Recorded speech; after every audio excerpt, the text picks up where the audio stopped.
Hello friends, it's Kayla. I'm a little bit under the weather right now, so I think in my head I might sound more stuffed up than I actually am.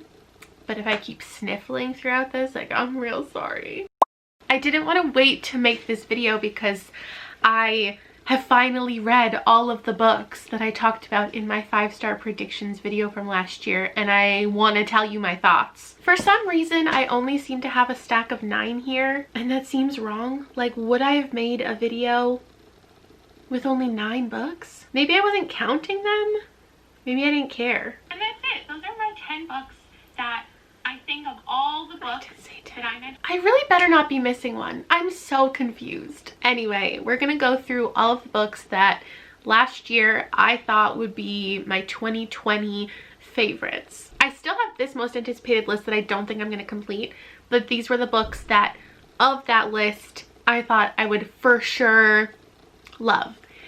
And to spoil the whole thing, I think I only have about a 30% accuracy here. I don't know my own reading taste. 3 of these books I did give 5 stars. The rest of them, not only were they not 5 stars, but quite a few of them were more like 2 stars, which is really disappointing. So let's see what I said last year about Come Tumbling Down. This is the 5th book in the Wayward Children series. The Wayward Children series is one of my favorite things.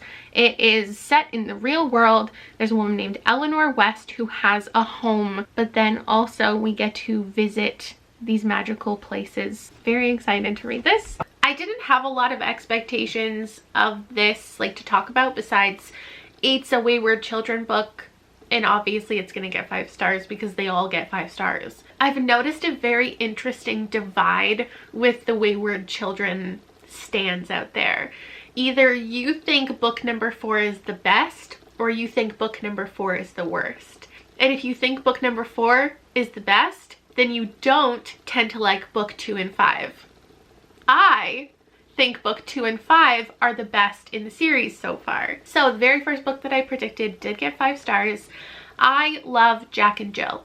I don't care what they're doing in the story. I really don't care about the plot. I really like them as characters, and I like how Seanan McGuire has handled them as characters. I don't have to know the plot of any of the books in this series in order to pick them up. Although, to be fair, I don't even pick them up. They're sent to me so kindly by Tor. So I didn't even know what we were focused on besides Jack and Jill, the twins of the story. And what happened in here is basically they go back to the moors. There's vampire stuff in this book. There's a quest. Eleanor West's #1 rule is, like, no quests. So we're finally on a bit of an adventure. And it's not actually that action-packed. It's more of a character-driven story. They're vampires for like a little bit of it. We're at the moors for a little bit of it. And there has been some interesting and unfortunate body swapping things happening. I really liked that we got all of the characters that I love. Christopher and Cade are featured a lot in here. I too, like everyone else, cannot wait until Cade's book. But I'm pretty sure Seanan McGuire has said that the last book in the series is going to be Cade's. So that's probably going to be a decade from now. I do think, like most people, agree that the series is stronger than the sum of its parts. Each individual book is imperative to enjoy the entire series. Like, you can technically read any of these books out of order. They're their own situation, and she does a great job of, especially in such a short time period, kind of explaining where we've come from and where we're going. But I would recommend you, like, read them in order. If you're not, at least read Down Among the Sticks and Bones, because this is a continuation of that story. I love everything that happened in here. And this series is the most easily predictable at 5 stars because I love all of them. Next up, what did I say about Burn Our Bodies Down? This book follows a girl who wants to find more of her family. It's always just been her and her mom, and she wants more of a family. She finds a photograph leading her to this town. I think it's got small town vibes, and apparently what she gets isn't quite what she bargained for.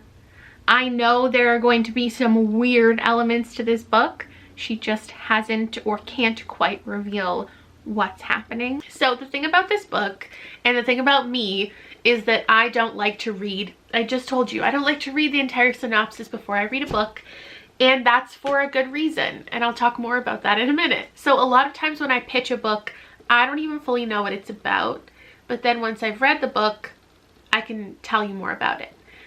However, in this case, I cannot tell you any more about it. What I described to you and the little that I knew is exactly how I would pitch this book to anybody. The synopsis definitely doesn't give us a lot of intrigue, in my opinion. I love Rory Power's writing. So the reason I thought this would be 5 stars is because Wilder Girls is one of my favorite books of all time. That was her debut. I've said this in a couple videos already this year, but I think this is a much more marketable book, and I think I tend to like the weirder books that are for a more niche audience. This is weird, but it does get explained in, I think, a satisfying way. I think this was really strong in concept, in writing in general, but I don't think that the writing necessarily matched the vibe. I don't know how to explain this. I'm sick, blame that. But like, I was never on the edge of my seat as I would expect from a horror book. I gave this 3 stars. I thought it was fine. I recommend it to a lot of people because I do think people have been enjoying this more than Wilder Girls, and I definitely understand why. But I think I've read too many weird books that perfectly match the atmosphere with the plot, with the characters, with the feeling that the book gives you, and this was just a little disconnected for me. It takes place in a small town, and there's a lot of corn, and nature horror is my favorite type of horror, and it goes in that weird place that I love, but it just didn't do a lot for me. With that said, 3 stars is not a bad rating, but for me and weird books and horror, 3 stars is really low. Will I pick up more from Rory Power? 100%. Absolutely everything until the end of time. And this one was sent to me. Who sent this to me? It might have been Rory herself. Penguin, somebody. Actually, most of these books were sent to me, so it's always sad when I don't love them.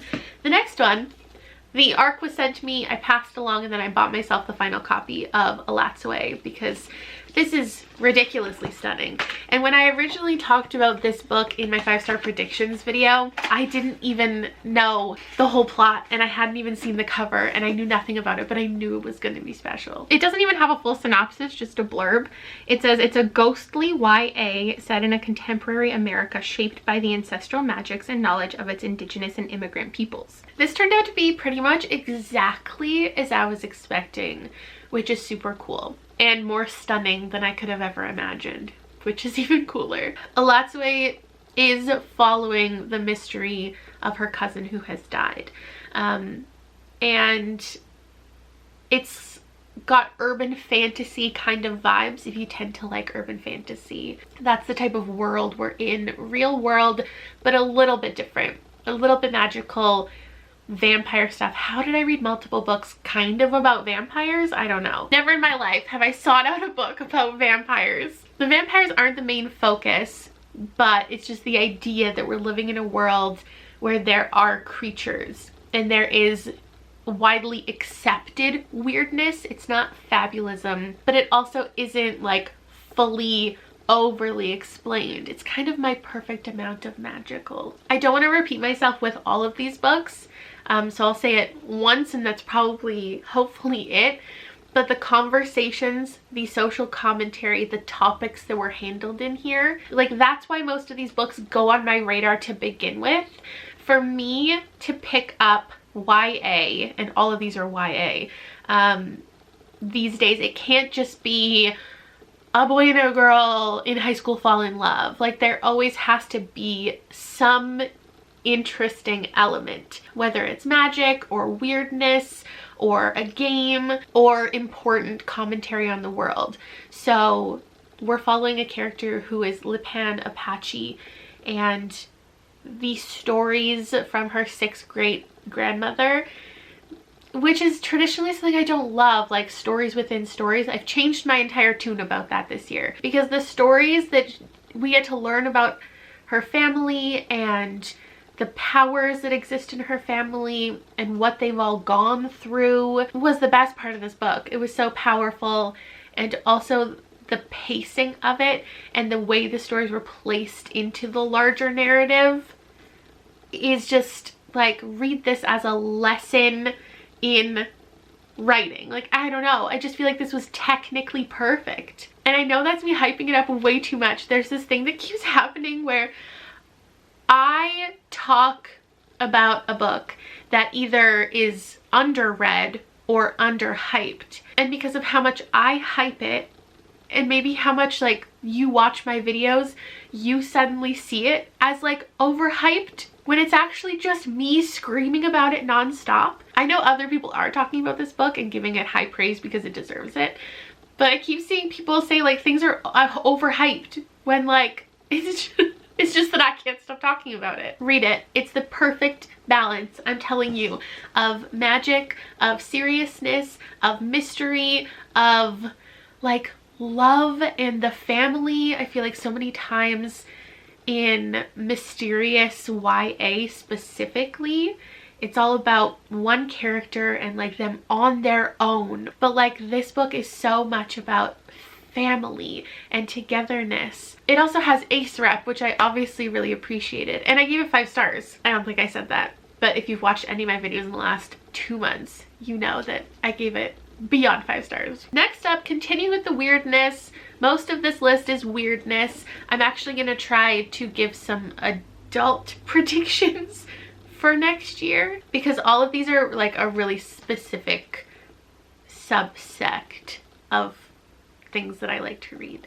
Horrified by Katrina Leno, which also didn't have a cover when I talked about it originally. And the last time I read one of her books, I was saying that I love the direction she's going in, and I hope the next thing she writes isn't fun contemporary, it's darker contemporary with a little bit of magic. Even without knowing the full plot and seeing the cover, I had a feeling it was gonna get weirder, and it did.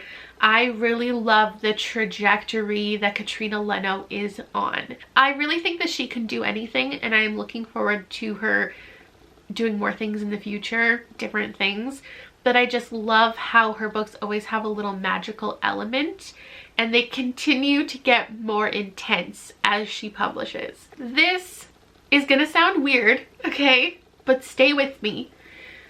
This is going to be one of my consistently most recommended books of all time, but I also gave it 3 stars. There are times when books transcend age, and a YA book can be, or a middle grade in some cases, hold on a second, can be just as powerful for an adult to read as a teenager. And then sometimes I have to step outside myself for a second and recognize that this is a book for teens. This is not a book for a 30-year-old who regularly reads adult horror and mysteries, but this is like a classic. I could see this just being a really classic YA ghost story that everybody just loves. And I would also tell you to not read the synopsis. If you are a teen and you're here and you've managed to avoid knowing what this is, don't. Go into it knowing that it's a story of a girl and her mom who go back to the mom's small town on the coast, and there are weird ghosty things happening in the house. That's all you need to know. The writing of this and the atmosphere is just perfection, and I love it so much. But the thing about reading a book for a demographic that you do not belong to is if the book hinges on a plot twist or a surprise or a reveal, it's very likely that you will see that coming as an adult. Before I even started the book, I understood where the book was going. Again, 3 stars is a great rating. If I was a teenager, and for teenagers, I would rate this like a 4, 4.5. My next 2 books are 2 stars. The June Boys by Court Stevens. I do believe this is her foray into some slight magical or paranormal stuff, but I don't know 100%. One, I was wrong about this book and it doesn't have that magical weirdness that I thought maybe the direction we were going in. It is really just a classic YA mystery, and as we all know, YA mystery, not usually, not very often a thing that I rate high anyway. It's just a hard thing to grapple with because Courtney Stevens wrote my favorite book of all time, but her other, like 4 books that I've read have been like 2 stars. So I can't stop thinking of her as like a favorite author, but I shouldn't put so much expectation on my enjoyment. I think I'll still continue to pick up her books. I was kindly sent this, but I think I might stick to her softer, happier, hopeful stories because I think she does that well. I don't know. I don't want to say like she didn't do this well. Like that's so mean. But I just really struggled with this book, and I originally, in my head, I gave it 2 stars, but I bumped it to a 3 because I heard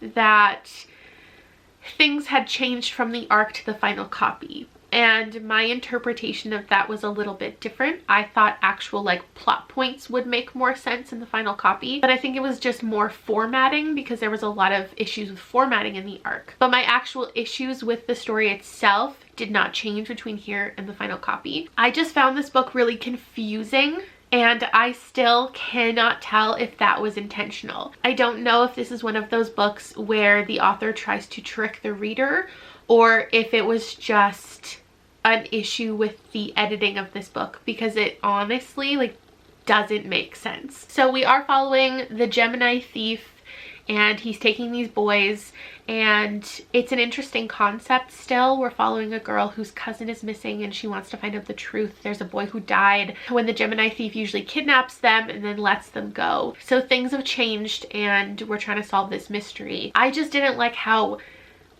many of the characters were handled. I didn't understand a lot of choices in here. I didn't like where the actual plot itself went. I did like certain portions of this, like one of the boys who's kidnapped is writing letters, and I thought that was kind of interesting. But I think overall my critique is that this book lacked direction. Like, I don't know how I was supposed to feel as a reader. I don't know what I was rooting for. I don't know what the book was set out to achieve, and therefore I can't see how it achieved it. I'm sure there's an audience for this, so definitely if there's any books here that I didn't love, go read some Goodreads reviews because every single book has a different intended audience. The sun is almost gone. It's gonna get so dark in here. The next one is one that I am really bummed about, and it's another book that was sent to me by the publisher, which is so kind. And it's always awful feeling like I actively wanted this book and wanted to share it with people with the intent of, like, you know, praising it and screaming about it and making everyone read it, and then not liking a book and then having to talk about not liking that book when there's nothing objectively wrong with the book. Like, it's such a struggle. I've only ever given them 5 stars. So this book is like a retelling of, what's it called, The Red Shoes. It's about like dancing and these shoes that make you dance. It's got the perfect magic that I know AM accomplishes. It was a really familiar feeling, which you'd think is a good thing, but I think 2 things just ruined this book for me. Like, I ruined the book for me. It's me. Firstly, it was too familiar. I have read every single book from them, and it features, I don't know, like all the same characters basically, but with different names. That's just how I feel about the book. I feel like I've read these characters before. I've read these discussions before. I've read these interactions, this chemistry. I've read it before. I know who to root for from page 1. I know what scenes to expect. There's a couple scenes that exist in every Anna Marie McLemore book, regardless of where the story's focused. The characters were great, the relationships were great, the setting was great, everything is so strong. I know there's so much representation that so many people appreciate in here, and I would absolutely never want to take away from any of that. It just didn't do anything exciting to me besides the conversations that I appreciate being in books. Like, it's so important that we talk about, you know, gender and sexuality and culture, and like how the world has changed since this book was set in like the 1500s, and how the world hasn't changed, and how fucked up stuff still is, and the struggles and the triumphs, and all of that is so important.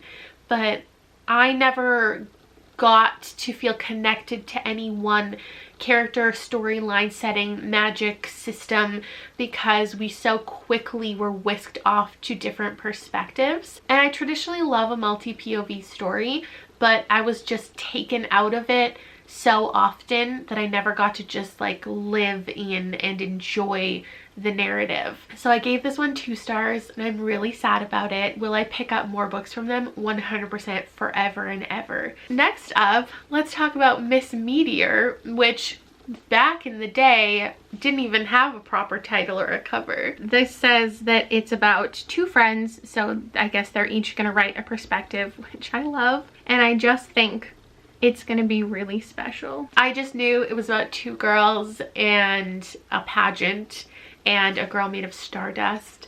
I ended up giving this one 4 stars, but again, I think it would be higher, like if I was recommending this, like this is a 5-star for teens. I can recognize that as a teen, I probably would have given this 5 stars. This girl's made of stardust, and they help each other in a lot of ways. They both have different intentions with putting her into the Miss Meteor pageant. I would definitely recommend this for fans of You Should See Me in a Crown, which I loved. But it's got a little bit of magic, which is great, but not enough for me. It almost felt like it was metaphorical magic, and this was a little bit light. But 4 stars, like that's obviously. I always talk about the negative things when I don't give a book 5 stars, because I feel like I need to justify why. This book was just lighter in magic than I was expecting, and also lighter in tone. So these characters go through difficult stuff for sure. Chicky is coming to accept herself and her sexuality and coming out, and that's such an important topic in here. And so there's definitely like homophobia in here, there's xenophobia in here, fat phobia. It deals with heavy topics, but I would say overall it is a lighter YA book. I think you can tell that just from how it looks. That's my thoughts on that. Next up is another like 2-star. We'll end with a 5-star, don't worry. I think originally I gave this like a 3, but I have completely forgotten the entire plot of this book at this point, months later, and I think that like naturally I would have to drop it down a little bit to more like a 2. This is When We Were Magic by Sarah Gately. What did I say about this in 2019? This is the only book on this list from an author that I've never read before. So this is a little bit of a risky claim, thinking it'll be 5 stars. It says it's a sly, witchy, dark comedy about 4 teens whose magic goes awry. The story revolves around somebody dying, and the girl is trying to right that wrong. So the main thing about this that didn't work for me, and why I was wrong and I'm sad about it, is I didn't know, I still didn't understand the tone. I do think it was trying to have dark humor. It almost felt like a parody of itself, but at no point was I laughing. And I think it's hard to write a girl gang book and equally distribute the time and energy on each character and each relationship. I'm not going to say this book failed at doing any of that, because I'm sure there are people who love this, but I just think clearly there was like 2 characters that were preferred by the author to write about, and maybe it should have just been their story and all of these other characters were more of side characters. And that kind of is how the book went. Like, we did end up focusing on one girl, but I just think when you're introducing so many characters and you constantly tell me that they're best friends, I don't love being told stuff that then is followed up with no evidence. So I was never convinced of like any of these relationships. I didn't understand the choices that any of these characters made in relation to each other. I know they're teenage girls, but like there was no logic here. And maybe I just expected too much from this book, but the fact that I can't tell you a single character's name at this point, or who was even in a relationship with who, or how the book ended, like I just think that tells you a lot about the impact of the story, which sucks because again, so much positive representation, so many queer girls. This is the type of book that I wanted to love, and it did a lot of positive things, but overall it just like failed for me in the aspects that actually matter, and now I just feel mean again. I'm sad about it. Will I pick up more Sarah Gailey? Absolutely, because I read another book from them that I really enjoyed. Lastly, 5 stars, Batteries Dying, King of the Dragonflies by Kacen Callender. This is one of my favorite books of the year. Again, we've got a small town, this one in Louisiana. I really just think it's going to be so powerful, and this cover is everything. And I knew it would be. I just knew, because I loved Hurricane Child so much, which is Kacen Callender's other middle grade, which follows a girl. And I had a feeling that King was going to steal my heart. And as a mother, reading a middle grade with such heavy topics just does things. This book perfectly balances grief and magic. So King has lost his brother. He's going through a really tough time. Also, his friend, he's really done wrong because of the influences in King's life. King makes some poor decisions with his friendship, and as you do as a young child, their friendship and their relationship was just super emotionally impactful. And then King discovering his own sexuality through this story is such important representation. And the feeling of your family telling you like, you can't be gay, you already have all of these things stacked against you, like you don't need another marginalization. But then King, like even as a young boy, standing up for himself and knowing himself and learning about himself through his journey of grieving his brother, and trying to find him again, because like he thinks he's a dragonfly in the bayou. It's just such an important coming of age story. Like I can see this book literally changing people's lives, young people who have never gotten to see themselves in a book like this and read discussions that are so frank yet age appropriate like this. This was just as perfect as I knew it would be. And I adore this author, and again, will continue to pick up absolutely anything. So those are the 9 books that last year I was like, 5 stars, no doubt about it. I know myself, I know my reading taste. I was wrong. However, I didn't give out any 1 stars. Like I didn't detest anything. I wasn't so angry about anything, which is good. And in the end, you know, I had some 5 stars. So we're definitely, I feel positive about my predictions, even if I was wrong. I think my reading taste has changed a lot this year in subtle ways, and you can definitely see some of that reflected in what I enjoyed and what I didn't. I think the biggest takeaway here is that like so many of these books, almost all of these books, would not have been written when I was a teen. Like didn't have the market, like wouldn't have been given the opportunity, wouldn't have been seen as important conversations to be having through literature. And maybe it's just like the cold medicine I'm on, but I'm feeling really emotional about the fact that there's so much still to, you know, that we need, but there's so much representation that people get to enjoy from a lot of these books. And I think that's often why I put it on my 5-star predictions, is because even if I don't end up loving the book, there are so many important things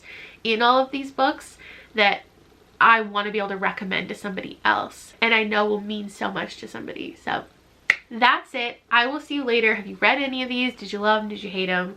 Let me know in the comments below, and I will see you later. Bye.